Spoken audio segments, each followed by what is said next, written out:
Overload ডাম্পারের অবাধ যাতায়াতে ধর্মনগর শহরে দুর্ভোগ। প্রশাসনের নিষেধ অমান্য করে রাতের অন্ধকারে ছুটছে পাথর বোঝাই ডাম্পার। কবে মিলবে সমাধান, প্রশ্ন শহরবাসীর।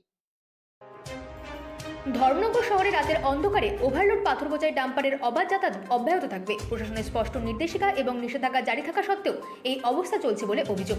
স্থানীয়রা জানিয়েছেন, প্রতিদিন সন্ধ্যার পর থেকে শহরে রাজবাড়ী ব্রিজ পেরিয়ে কৈলাসহর রোড ধরে একের পর এক ডাম্পার চলাচল করছে। অতিরিক্ত বোঝাই গাড়ির চাপে শহরের বিভিন্ন গুরুত্বপূর্ণ রাস্তার অবস্থা দ্রুত অবনতির দিকে যাচ্ছে। ইতিমধ্যেই একাধিক সড়ক জরাজীর্ণ হয়ে পড়েছে বলে অভিযোগ তুলছেন বাসিন্দারা। প্রশাসনের তরফে রাজবাড়ী ব্রিজ হয়ে পাথর বোঝাই ডাম্পার চলাচলের ওপর নিষেধাজ্ঞা জারি করা হয়েছে। রবিবার রাতেও শহরের জেলা রোডের মনোতলা এলাকা থেকে একটি ছবি ধরা পড়ে। প্রত্যক্ষদর্শীদের দাবি, সন্ধ্যা গড়াতে শুরু হয় ওভারলোড ডাম্পারের দৌড়।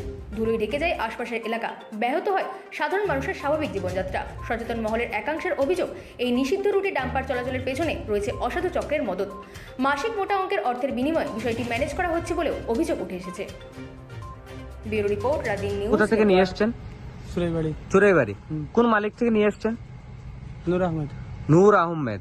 আপনার নামটা কি? আব্দুল কালাম। মালটা কোথায় নিয়ে যাবেন? আগরতলা।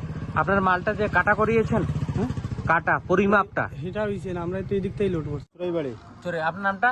হ্যাঁ, আপনার নামটা? ফয়জুল হক। ফয়জুল হক। আচ্ছা, আপনার যেই জায়গা থেকে মালটা নিয়ে এসেছেন, মালিকের নাম কি?